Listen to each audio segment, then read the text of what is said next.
നമസ്കാരം മലയാളി വാർത്തയിലേക്ക് സ്വാഗതം. കോട്ടയത്ത് ദമ്പതികളുടെ കൊലപാതകവുമായി ബന്ധപ്പെട്ടുള്ള നിർണായക വിവരങ്ങൾ പുറത്തുവരികയാണ്.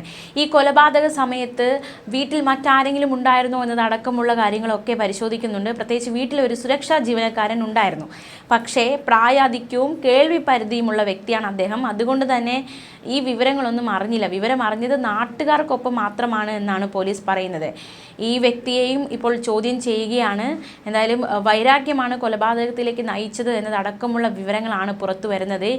പ്രാഥമിക നിഗമനം അനുസരിച്ച് ഇതൊരു വൈരാഗ്യമാണ്, പക്ഷെ മോഷണ ശ്രമമൊന്നും നടന്നിട്ടില്ല എന്നും പോലീസ് കണ്ടെത്തിയിട്ടുണ്ട്. വീടിനുള്ളിൽ മോഷണം നടന്നതിൻ്റെ സൂചനയില്ല. അലമാരയോ ഷെൽഫുകളോ കുത്തി തുറന്നിട്ടില്ല. വിജയകുമാറിൻ്റെ മൃതദേഹം കിടന്നിരുന്നത് വീടിൻ്റെ ഹാളിലാണ്. ഭാര്യ മീരയുടെ മൃതദേഹം കിടന്നിരുന്നത് കിടപ്പുമുറിയിലാണ്. മൃതദേഹങ്ങളിൽ വസ്ത്രങ്ങൾ ഉണ്ടായിരുന്നില്ല എന്നതാണ് ഏറ്റവും ശ്രദ്ധേയമായ കാര്യം. വീട്ടിലെ ജോലിക്കാരി രാവിലെ എത്തിയപ്പോഴാണ് ഇരുവരെയും മരിച്ച നിലയിൽ വീടിനുള്ളിൽ കണ്ടെത്തിയത്. അതിക്രൂരമായ കൊലപാതകമാണ് നടന്നിരിക്കുന്നത് എന്നാണ് മനസ്സിലാക്കാൻ സാധിക്കുന്നത്. ഈ മുഖത്ത് ആയുധം ഉപയോഗിച്ചുള്ള മുറിവുകളുണ്ട്. മാത്രമല്ല ഈ വീടിന് പുറത്തു നിന്ന് കോടാലി, നിർണായകമായ ഒരു തെളിവാണ്, കോടാലിയൊക്കെ കണ്ടെത്തിയിട്ടുണ്ട്. അന്വേഷണത്തിന് പ്രത്യേക സംഘത്തെ നിയോഗിച്ചു. കോട്ടയം ഡിവൈഎസ്പിയുടെ നേതൃത്വത്തിലാണ് അന്വേഷണം നടക്കുന്നത്. തീർച്ചയായിട്ടും എന്താണ് സംഭവിച്ചത്, ഈ കൊലപാതകങ്ങൾക്ക് പിന്നിൽ ആരാണ്, എന്താണ് അവരുടെ ഒരു ലക്ഷ്യമായിരുന്നത് എന്നതടക്കമുള്ള കാര്യങ്ങളൊക്കെ കോട്ടയം ഡിവൈഎസ്പിയുടെ നേതൃത്വത്തിൽ അന്വേഷണ സംഘം കണ്ടെത്തും എന്ന് തന്നെയാണ് മനസ്സിലാക്കാൻ സാധിക്കുന്നത്. വരും മണിക്കൂറുകളിൽ കൊലപാതകി അല്ലെങ്കിൽ ഈ ഒരു ക്രൂരകൃത്യം ചെയ്ത വ്യക്തി പിടിയിലാകുമെന്ന് തന്നെയാണ് കരുതുന്നത്. പ്രതിയെക്കുറിച്ച് സൂചന ലഭിച്ചിട്ടുണ്ട് എന്നാണ് പോലീസ് പ്രാഥമികമായി നൽകുന്ന സൂചന. ഒരാളെ കസ്റ്റഡിയിൽ എടുത്തിട്ടുണ്ട് എന്നാണ് വിവരം. സ്ഥിരീകരിച്ചിട്ടില്ല. നഗരത്തിൽ പ്രവർത്തിക്കുന്ന ഇന്ദ്രപ്രസ്ഥ എന്ന ഓഡിറ്റോറിയവും മറ്റ് ബിസിനസ് സ്ഥാപനങ്ങളുടെ ഉടമയാണ് പ്രമുഖ വ്യവസായിയായ വിജയകുമാർ. അദ്ദേഹത്തെയും ഭാര്യയുമാണ് മരിച്ച നിലയിൽ കണ്ടെത്തിയത്. അദ്ദേഹത്തിൻ്റെ മകൻ 7 വർഷങ്ങൾക്ക് മുൻപ് മരിച്ചിരുന്നു. വീട്ടിലെ ജോലിക്കാരി രാവിലെ എത്തിയപ്പോഴാണ് രണ്ടുപേരെയും മരിച്ച നിലയിൽ കണ്ടത്. തുടർന്ന് നാട്ടുകാരെ ഇവർ വിവരം അറിയിച്ചു. പോലീസ് വന്നു. പോലീസ് ഇൻക്വസ്റ്റ് നടപടികൾക്ക് ശേഷം മൃതദേഹങ്ങൾ പോസ്റ്റ്മോർട്ടത്തിനായി കൊണ്ടുപോകും. വീടിനുള്ളിലും പരിസരത്തും പോലീസ് പരിശോധന നടത്തി. ജോലിക്കാരി നൽകിയ പ്രാഥമിക വിവരങ്ങൾ മാത്രമാണ് പോലീസിന് കിട്ടിയിട്ടുള്ളത്. ഇതര സംസ്ഥാന തൊഴിലാളിയാണ് പ്രതിയെന്നാണ് പോലീസിന് കിട്ടിയിരിക്കുന്ന പ്രാഥമിക വിവരം. വ്യക്തി വൈരാഗ്യമാണ് കൊലയിലേക്ക് നയിച്ചത് എന്നാണ് നിഗമനം. സ്ഥിരീകരിക്കാൻ കുറച്ചുകൂടി സമയം വേണം എന്നാണ് പോലീസ് പ്രതികരിച്ചിരിക്കുന്നത്. എന്തായാലും അതിക്രൂരമായ കൊലപാതകമാണ് നടന്നിരിക്കുന്നത്. എന്താണ് ആ വീട്ടിൽ സംഭവിച്ചത് എന്ന ചോദ്യങ്ങളൊക്കെ ശക്തമാകുന്നുണ്ട്. കോട്ടയം തിരുനക്കര ഇന്ദ്രപ്രസ്ഥം ഓഡിറ്റോറിയം ഉടമയാണ് വിജയകുമാറും ഭാര്യ മീരയും. രാവിലെ 8:45-നാണ് വീട്ടുജോലിക്കാരി ഇവർ വീട്ടിലെത്തിയത്. അപ്പോഴാണ് ഈ ഒരു മൃതദേഹങ്ങൾ കാണുന്നത്. ചോരയിൽ കുളിച്ച രീതിയിലായിരുന്നു മൃതദേഹം കണ്ടെത്തിയത്. ഇരുവരുടെയും തലയ്ക്കേറ്റ മുറിവാണ് മരണകാരണമെന്നാണ് പോലീസ് പറയുന്നത്. അന്വേഷണത്തിനായി പ്രത്യേക സംഘത്തെ രൂപീകരിച്ചിട്ടുണ്ട്. ഈ സംഭവവുമായി ബന്ധപ്പെട്ട് വീട്ടിൽ നേരത്തെ ജോലിക്ക് നിന്നിരുന്ന അസം സ്വദേശി അമിത് കസ്റ്റഡിയിലുണ്ട്. ഇയാളെ മോഷണക്കുറ്റത്തിൻ്റെ പേരിൽ പോലീസ് കസ്റ്റഡിയിലെടുത്തിരുന്നു. ഇതേ തുടർന്ന് ജോലിയിൽ നിന്ന് പുറത്താക്കുകയായിരുന്നു. ഇതാണ് നേരത്തെ സംഭവിച്ചത്. എന്തായാലും ഇയാളെ ജോലിയിൽ നിന്ന് പിരിച്ചുവിട്ടതിൻ്റെ വൈരാഗ്യത്തിൽ കൊലപാതകം നടത്തിയതാണോ എന്ന ചോദ്യമൊക്കെ ഈ പ്രാഥമിക ഘട്ടത്തിൽ ഉയരുന്നുണ്ട്. സ്ഥിരീകരിക്കേണ്ടതായിട്ടുണ്ട്. അന്വേഷണം പുരോഗമിക്കുന്നതേ ഉള്ളൂ.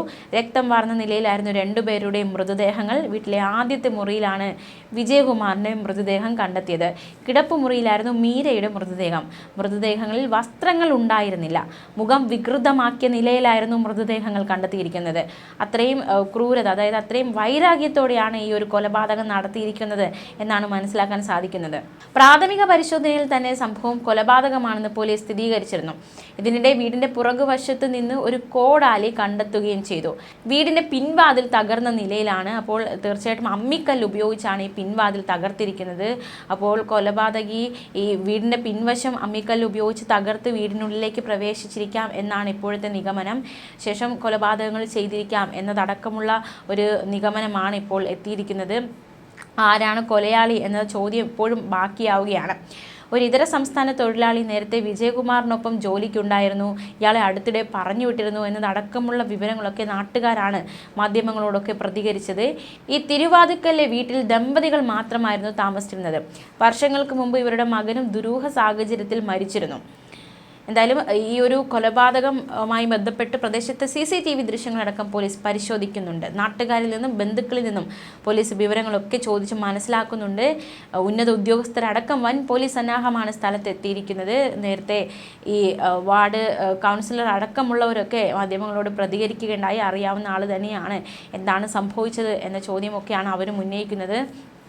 ഈ മൃതദേഹങ്ങളിൽ മുറിവേറ്റ പാടുകളുണ്ട്. അപ്പോൾ അത്രയും ക്രൂരമായിട്ടാണ് ഈ കൊലപാതകങ്ങൾ നടന്നിരിക്കുന്നതെന്ന് വേണം നമുക്ക് മനസ്സിലാക്കാൻ. കോടാലി കണ്ടെത്തിയിട്ടുണ്ട്. കോടാലി ഉപയോഗിച്ചായിരിക്കാം ഈ ആക്രമണം നടത്തിയിരിക്കുന്നത് എന്നാണ് ഇതിൽ നിന്ന് മനസ്സിലാക്കാൻ സാധിക്കുന്നത്. നഗരത്തിൽ പ്രവർത്തിക്കുന്ന ഇന്ദ്രപ്രസ്ഥ എന്ന ഓഡിറ്റോറിയത്തിൻ്റെ മറ്റ് ബിസിനസ് സ്ഥാപനങ്ങളുടെ ഉടമ കൂടിയാണ് മരിച്ച വിജയകുമാർ. വീട്ടിൽ വിജയകുമാറും ഭാര്യയും മാത്രമായിരുന്നു താമസം. ഇവരുടെ മകനെ ഏതാനും വർഷങ്ങൾക്ക് മുൻപ് റെയിൽവേ ട്രാക്കിൽ മരിച്ച നിലയിൽ കണ്ടെത്തിയിരുന്നു. വീടിൻ്റെ 2 മുറികളിലായി കണ്ടെത്തിയ മൃതദേഹങ്ങളിൽ വസ്ത്രങ്ങൾ ഉണ്ടായിരുന്നില്ല. വീടിനുള്ളിൽ നിന്ന് കോടാലി ഉൾപ്പെടെയുള്ള ആയുധങ്ങളൊക്കെ കണ്ടെത്തിയിട്ടുണ്ട്. വിജയകുമാറിൻ്റെ തലയിൽ അടിയേറ്റിട്ടുണ്ട്. ഫോറൻസിക് വിഭാഗം ഉദ്യോഗസ്ഥർ സംഭവസ്ഥലത്ത് എത്തി അത്തരത്തിലുള്ള അന്വേഷണമൊക്കെ നടക്കുന്നുണ്ട്. തീർച്ചയായിട്ടും എന്താണ് സംഭവിച്ചത് എന്ന ഒരു ചോദ്യം ഇവിടെ വീണ്ടും ബാക്കിയാവുകയാണ്. എങ്ങനെയാണ് ഈ കൊലപാതകം നടന്നത്? സംഭവത്തിൽ മോഷണ ശ്രമം നടന്നിട്ടില്ല എന്നാണ് പോലീസിൻ്റെ പ്രാഥമിക നിഗമനം. വീടിനുള്ളിൽ മോഷണം നടന്നതിൻ്റെ യാതൊരു സൂചനയുമില്ല. അലമാരയോ ഷെൽഫുകളോ ഒന്നും കുത്തി തുറന്നിട്ടില്ല. അപ്പോൾ എന്താണ് സംഭവിച്ചത്? അപ്പോൾ മോഷണ ശ്രമം അല്ല എങ്കിൽ അപ്പോൾ തീർച്ചയായിട്ടും ഇതൊരു വൈരാഗ്യം, മറ്റെന്തെങ്കിലും കാരണം, അങ്ങനെ തീർച്ചയായിട്ടും തക്കതായ കാരണം ഉണ്ടാകും ഈ കൊലപാതകത്തിന് പിന്നിലെന്നാണ് മനസ്സിലാക്കാൻ സാധിക്കുന്നത്. എന്തായാലും അന്വേഷണം പുരോഗമിക്കുകയാണ്. കോട്ടയം ഡിവൈഎസ്പിയുടെ നേതൃത്വത്തിലാണ് അന്വേഷണം. പ്രതിയെക്കുറിച്ച് ഒരു സൂചന കിട്ടിയിട്ടുണ്ട് എന്ന് പോലീസ് പ്രതികരിക്കുന്നുണ്ട്. എന്തായാലും വരും മണിക്കൂറുകളിൽ പോലീസ് ആ ഒരു കാര്യത്തിൽ ഒരു വ്യക്തത നൽകും എന്ന് തന്നെയാണ് മനസ്സിലാക്കാൻ സാധിക്കുന്നത്. ഇൻക്വസ്റ്റ് നടപടികളൊക്കെ പുരോഗമിക്കുകയാണ്. ജോലിക്കാരി നൽകിയ പ്രാഥമിക വിവരങ്ങൾ അനുസരിച്ചുള്ള അന്വേഷണവുമൊക്കെ പുരോഗമിക്കുന്നുണ്ട്. ഇരട്ട കൊലപാതകമാണ് സംഭവിച്ചിരിക്കുന്നത്. മുഖത്ത് ആയുധം ഉപയോഗിച്ചുള്ള മുറിവുകളുണ്ട് എന്നതും ശ്രദ്ധേയമാണ്. തിരുവാതിക്കൽ എരുത്തിക്കൽ അമ്പലത്തിനെതിർവശമുള്ള വീട്ടിലാണ് 2 പേരെയും മരിച്ച നിലയിൽ കണ്ടെത്തിയത്. മാത്രമല്ല ഈ വീട്ടിൽ നിന്ന് മാസങ്ങൾക്ക് മുമ്പ് ഐഫോൺ മോഷണം പോയിട്ടുണ്ട്. ഐഫോൺ ഉപയോഗിച്ച് അക്കൗണ്ടിൽ നിന്ന് പണം പിൻവലിച്ചിട്ടുണ്ട്. ഈ കേസിൽ റിമാൻഡിൽ കഴിഞ്ഞ ശേഷം ജാമ്യത്തിലിറങ്ങിയ ഇതര സംസ്ഥാന തൊഴിലാളിയെ കേന്ദ്രീകരിച്ചും അന്വേഷണം നടക്കുന്നുണ്ട്. സംഭവവുമായി ബന്ധപ്പെട്ട് വീട്ടിൽ നിന്ന് ഐഫോൺ മോഷ്ടിക്കുകയും അക്കൗണ്ടിൽ നിന്ന് പണം തട്ടിയെടുക്കുകയും ചെയ്ത ഇതര സംസ്ഥാന തൊഴിലാളിയെ കേന്ദ്രീകരിച്ചും പോലീസ് അന്വേഷണം നടത്തുന്നുണ്ട്. നേരത്തെ വീട്ടിൽ ജോലി ചെയ്തിരുന്ന ഇതര സംസ്ഥാന തൊഴിലാളി വീട്ടിൽ നിന്നും ഇവരുടെ ഐഫോൺ മോഷ്ടിച്ചിരുന്നു. ഈ ഫോൺ ഉപയോഗിച്ച് ഇയാൾ അക്കൗണ്ടിൽ നിന്ന് പണം പിൻവലിക്കുകയും ചെയ്തിരുന്നു. ഇത് സംബന്ധിച്ച് വിജയകുമാറും ഭാര്യയും പോലീസിൽ പരാതി നൽകിയതാണ്. ഈ പരാതിയുടെ അടിസ്ഥാനത്തിൽ പ്രതിയെ പോലീസ് അറസ്റ്റ് ചെയ്ത് റിമാൻഡും ചെയ്തിരുന്നു. കഴിഞ്ഞ ദിവസമാണ് ഇയാൾ പോലീസ് കസ്റ്റഡിയിൽ നിന്ന് ജാമ്യത്തിൽ ഇറങ്ങിയത്. അതുകൊണ്ട് തന്നെ ഇയാളെ കേന്ദ്രീകരിച്ചാണ് ഇപ്പോൾ പോലീസ് അന്വേഷണം പുരോഗമിക്കുന്നത്. എന്തായാലും ഇയാൾ തന്നെയാണോ ഇത്തരത്തിലൊരു കൊലപാതകം ചെയ്തത് എന്ന് ഇയാളിലേക്ക് തന്നെ ഈ ഒരു സൂചനകളും അതുപോലെ തന്നെ ഓരോരോ സാഹചര്യങ്ങളും ഒക്കെ ഇയാളിലേക്ക് തന്നെ വിരൽ ചൂണ്ടിക്കൊണ്ടിരിക്കുകയാണ്. അപ്പോൾ ഇയാൾ തന്നെയാണോ ചെയ്തത് ഈ ഒരു കൊലപാതകം എന്ന കാര്യത്തിൽ ഒരു സ്ഥിരീകരണമൊക്കെ വരേണ്ടതായിട്ടുണ്ട്. എന്തായാലും അന്വേഷണം പുരോഗമിക്കുകയാണ്. എന്തായാലും നിലവിലുള്ള അന്വേഷണത്തിൽ വീട്ടിലൊരു മോഷണ ശ്രമമൊന്നും നടന്നിട്ടില്ല. അപ്പോൾ ഒരു വൈരാഗ്യത്തിൻ്റെ പുറത്തുള്ള ഒരു കൊലപാതകം എന്ന് തന്നെ നമുക്ക് ഒരു നിഗമനത്തിൽ എത്തേണ്ടി വരും. അപ്പോൾ വൈരാഗ്യം വരാനാണെങ്കിൽ ഈ വ്യക്തി ആയിരിക്കുമോ? എല്ലാ തെളിവുകളും അല്ലെങ്കിൽ എല്ലാ സാഹചര്യങ്ങളും ഈ വ്യക്തിയിലേക്ക് എത്തുമ്പോൾ തീർച്ചയായിട്ടും പ്രതി ഇയാൾ തന്നെയാണോ എന്ന കാര്യത്തിലൊക്കെ ഒരു ചോദ്യം ഉയർന്നു. വ്യക്തത വരേണ്ടതായിട്ടുണ്ട്. 2 മുറികളിലായിട്ട് മൃതദേഹം കണ്ടെത്തിയിരിക്കുന്നു. അന്വേഷണം ഊർജിതമാക്കിയിരിക്കുകയാണ് പോലീസ്. എന്തായാലും എന്താണ് ഇവർക്ക് ഈ വീടിനുള്ളിൽ സംഭവിച്ചത്? വരും മണിക്കൂറുകളിൽ കൂടുതൽ വിവരങ്ങൾ അറിയുവാൻ സാധിക്കും. ന്യൂസ് ഡെസ്ക് മലയാളി വാർത്ത.